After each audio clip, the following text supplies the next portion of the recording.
Assalamualaikum warahmatullahi wabarakatuh.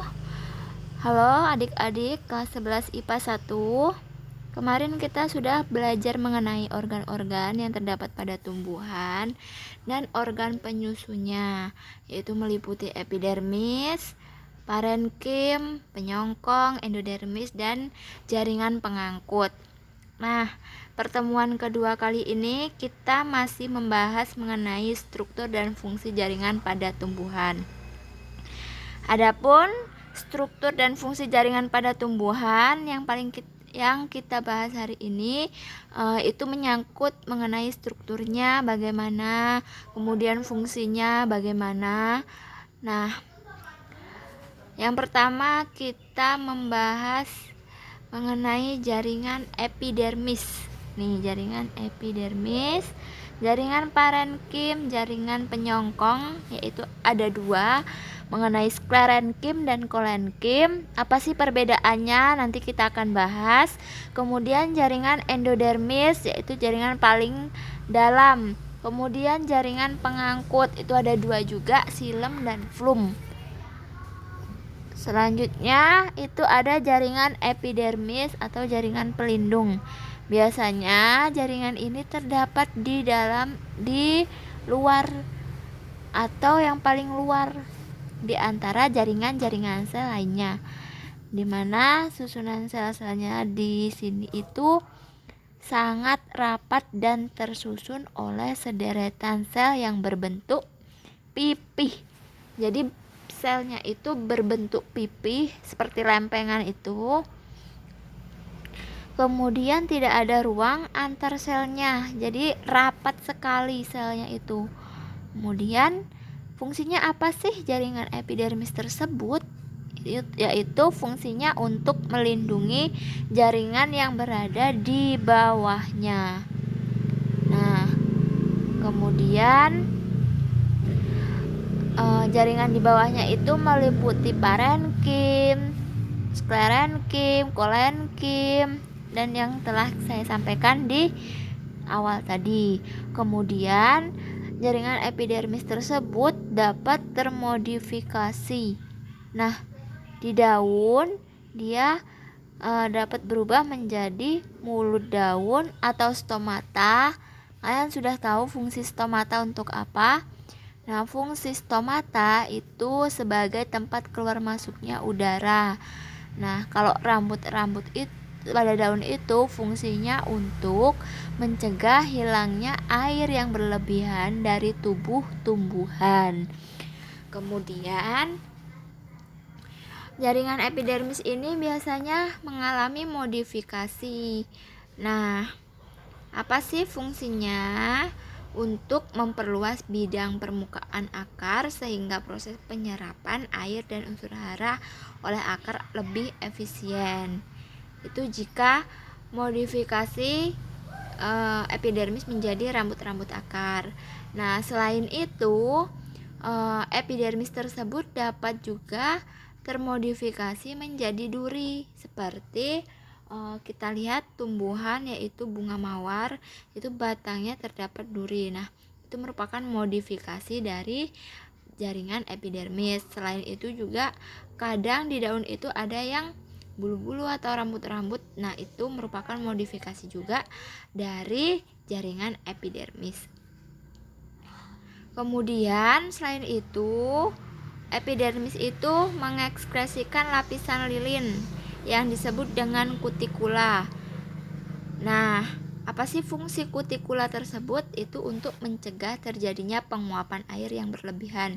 Jadi, ketika malam hari itu kan biasanya daun menguap ya. Nah, itu kalau tidak ada lapisan lilinnya, maka penguapan itu akan menjadi lebih besar. Selanjutnya ada jaringan parenkim atau jaringan dasar. Biasanya jaringan ini itu merupakan ciri-cirinya tuh sel-sel penyusunnya berukuran besar dan memiliki dinding sel yang sangat tipis. Jadi mudah robek, dan kalau misalkan robek biasanya dia akan keluar air di dalam vakuolanya. Bentuknya itu bisa bulat-bulat seperti ini. Kemudian parenkim ini umumnya memiliki susunan sel yang renggang sehingga banyak terdapat ruang antar sel. Jadi susunan selnya itu renggang. Nah, kemudian juga memiliki protoplasma. Protoplasmanya itu memiliki vakuola yang besar. Jadi protoplasma tersebut itu memiliki ruang yang besar. Kemudian fungsinya juga sebagai jaringan pengisi. Nah, parenkim ini kan isinya tuh kebanyakan tuh air kalau menggunakan mikroskop ya. Kemudian air tersebut dapat berfungsi sebagai penyimpan cadangan makanan dan tempat berlangsungnya proses fotosintesis. Nah, di vakuola di jaringan dasar atau parenkim tersebut dapat menjadikan penyimpanan cadangan makanan dan berlangsungnya proses fotosintesis. Kemudian sel-sel parenkim ini mengandung klorofil khusus di bagian daun ya. Nah, sel-sel parenkim ini tuh dia biasanya disebut dengan mesofil. Nah, mesofil ini nih bentuknya seperti spons. Kemudian fungsinya di daun sebagai tempat fotosintesis. Nah, kemudian sel-sel parenkim yang mengandung klorofil dan berada di luar daun itu disebut dengan klorenkim. Kita lanjut. Yang ketiga, jaringan penyongkong. Nah, jaringan penyongkong ini ada dua, sklerenkim dan kolenkim. Kita bisa dapat melihat perbedaannya. Ini saya buat tabel sklerenkim dan kolenkim. Nah, yang sklerenkim itu ciri-cirinya ini, terdapat di dasar epidermis batang. Nah, kemudian berfungsi untuk menguatkan batang muda, tangkai daun, dan akar. Jadi dia terdapat di epidermis batang. Kemudian terdapat dua jenis sklerenkim. Ada sklerenkim fiber dan ada sklerida. Nah, untuk yang fiber itu umumnya berupa serat. Sedangkan yang sklerida itu lebih pendek dari fiber. Jadi serat juga namun lebih pendek dari fiber. Dindingnya mengandung lignin. Apa sih fungsi lignin tersebut? Fungsi lignin itu adalah untuk penguat. Jadi di dalam sklerenkim tersebut ada penguatnya atau disebut dengan lignin. Kemudian tersusun atas sel-sel mati yang seluruh bagian dinding selnya mengalami penebalan sehingga lebih kuat strukturnya. Jadi ada sel-sel matinya namun di bagian dindingnya biasanya dapat mengalami penebalan. Kemudian yang kolenkim dia itu berfungsi untuk menyongkong dan menguatkan jaringan dewasa. Jaringan dewasa masih ingat apa? Ketika jaringan meristem sudah tidak berkembang lagi atau membelah lagi. Kemudian jaringan kolenkim tersebut tersusun atas sel-sel yang bagian sudut ini mengalami penebalan selulosa. Jadi sama ya, mengalami penebalan. Kemudian kolenkim tersebut akan mengalami pertumbuhan mengikuti daun dan akar yang disongkongnya. Jadi misalkan ke atas daunnya, kolenkim tersebut akan mengikuti bentuk daun tersebut, bentuk untuk menyongkong daun tersebut. Kemudian sklerenkim dan kolenkim kan sama-sama jaringan penyongkong atau penguat kan. Nah, tapi jika dibandingkan antara keduanya, sklerenkim lebih kuat dibanding dengan kolenkim. Begitu.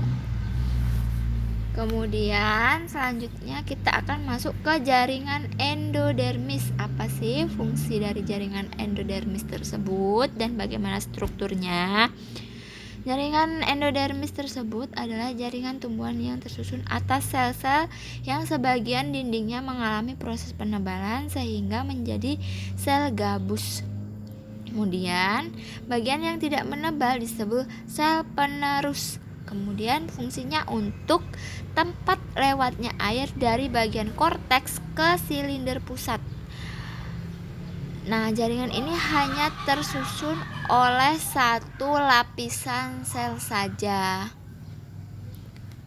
Kemudian selanjutnya ada, nah ini yang paling pokok atau paling sering terdapat di tumbuhan. Jika tidak ada ini, maka tumbuhan tidak akan mendapatkan hasil fotosintesis maupun tidak dapat berfotosintesis. Jadi di sini ada jaringan pengangkut, yaitu xilem dan flum. Nah, xilem itu fungsinya untuk mengangkut air dan garam mineral dari akar menuju daun. Jadi nantinya ketika tumbuhan tersebut dikasih air, nah yang mengangkut xilem ini akan mengangkut ke daun, dari akar ke daun, diserap oleh rambut-rambut akar kemudian menuju ke daun. Setelah sampai di daun, maka yang bekerja adalah sel-sel yang berada di daun, misalkan stomata, kemudian akan menjadikan proses fotosintesis. Nah, setelah dimasak melalui bantuan sinar cahaya matahari, kemudian dapat diedarkan melalui flum. Kemudian yang bertugas itu selanjutnya adalah flum, mengedarkan ke batang, ke daun, ke akar. Nah, melewati jaringan parenkim, endodermis, epidermis. Kemudian xilem ini terdiri dari 4, yaitu trakea, trakeit, serabut, dan sel jaringan parenkim xilem. Nah, apa sih fungsi dari trakea? Yaitu berbentuk tabung dan yang paling berhubungan pada ujung-ujungnya itu selnya berhubungan. Kemudian sel trakea ini mengalami reduksi dan berubah menjadi lubang-lubang atau disebut dengan preforasi. Nantinya ada di soal ini, silakan dicatat. Kemudian yang trakeit itu dia bentuknya lancip dan panjang dengan keadaan dinding sel yang berlubang-lubang juga, namun yang pada trakeit ini dia disebut dengan noktah. Kemudian serabut xilem itu tersusun oleh sel-sel panjang dengan ujung yang meruncing. Nah, ini bagian-bagian dari xilem. Bisa dilihat dulu gambarnya. Yang pertama itu adalah trakeit. Apa tadi fungsi dari trakeit? Dia apa? Silakan dijawab. Nah, dia berbentuk seperti tidak lancip ya. Nah, ini kemudian yang ini disebut dengan serat trakeit. Kemudian yang ini buluh kayu. Dan yang ini adalah trakea. Ini yang trakeit yang lancip tadi dan lubang-lubangnya disebut dengan noktah. Kemudian yang ini yang trakea, lubang-lubangnya disebut dengan apa? Preforasi. Kemudian yang flum. Flum itu merupakan jaringan pembuluh tapis. Kemudian fungsinya itu dalam proses pengangkutan zat-zat hasil fotosintesis dari daun ke seluruh bagian tubuh tumbuhan. Kemudian bulu tapis pada flum merupakan sel-sel yang berbentuk tabung, bagian ujung-ujungnya berlubang. Kemudian sel penggiring di dalam flum itu adalah silinder dan ukuran sel-selnya lebih besar dibandingkan dengan sel-sel penyusun bulu tapis. Kemudian sel-sel penggiring juga mengandung plasma yang pekat. Selanjutnya, di dalam flum itu ada parenkim flum tersusun atas sel-sel hidup dan memiliki dinding primer yang memiliki lubang-lubang kecil. Bagian tersebut disebut dengan noktah halaman. Jadi di dalam flum tersebut ada 4 juga ya bagiannya, ada sel penggiring, parenkim flum, kemudian bulu tapis dan serabut flum atau sklereit, maaf. Nah, ini gambarnya. Ini sel pembuluh tapisnya. Kemudian ada sel penggiringnya di dalam sel pembuluh tapis. Ini yang pinggir-pinggir ini. Dan yang di sini disebut dengan lempengan tapis. Selanjutnya kita masuk ke kultur jaringan. Nah, setelah kita mengetahui jaringan penyusun organ tumbuhan, kemudian organ-organ penyusun, kemudian kita mengetahui fungsi-fungsi dan struktur jaringan tumbuhan, kita akan belajar mengenai kultur jaringan. Kultur jaringan ini dapat berarti membudidayakan suatu jaringan tanaman menjadi tanaman baru yang mempunyai sifat seperti induknya. Nah, jadi ketika kita membuat kultur jaringan, maka nantinya tumbuhan tersebut akan lebih banyak dan sifatnya itu sama seperti induknya. Nah, biasanya itu dikenal sebagai klon. Nah, klon tersebut adalah sekumpulan tanaman atau individu atau jaringan-jaringan atau sel-sel yang mempunyai sifat keturunan atau sifat genetik yang sama. Jadi tidak hanya pada manusia, pada tumbuhan juga dapat dihasilkan gen-gen melalui sel atau jaringan-jaringan yang misalkan dipotong sel A pada tumbuhan A, kemudian dipotong lagi sel B terhadap tumbuhan B. Tersebut dapat menghasilkan sifat seperti induknya. Nah, bagaimana sih cara-cara pengerjaan kultur jaringan? Yang pertama itu suatu sel atau irisan jaringan tanaman itu harus secara aseptik ya, secara steril itu diletakkan dan dipelihara dalam medium padat atau cair. Kemudian disterilkan. Setelah itu sel pada permukaan irisan tersebut akan mengalami proliferasi dan membentuk kalus, di mana kalus itu adalah jaringan permukaan pada luka tumbuhan. Kemudian apabila kalus yang terbentuk dipindahkan ke dalam medium atau melakukan pertumbuhan lanjut dan cocok, maka akan terbentuklah plantlet. Nah, jadi plantlet tersebut adalah tanaman kecil yang lengkap. Begitu. Kemudian berdasarkan teori yang dimukakan oleh Schleiden dan kawan itu Setwan itu bahwa sel mempunyai kemampuan autonom. Jadi bukan hanya cicak yang dapat misalkan ekornya dipegang dia akan lepas. Nah, tumbuhan begitu juga. Dan selain itu juga mempunyai kemampuan totipotensi. Apa sih kemampuan totipotensi? Itu kemampuan setiap sel apabila diletakkan di lingkungan yang sesuai, maka akan dapat tumbuh dan menjadi tanaman yang sempurna. Misalkan nih, kita membuang biji di suatu daerah. Nah, biji itu akan tumbuh menjadi tanaman yang sempurna, itu disebut dengan totipotensi. Kemudian manfaatnya, kultur jaringan ini terdapat manfaat yang banyak sekali ya.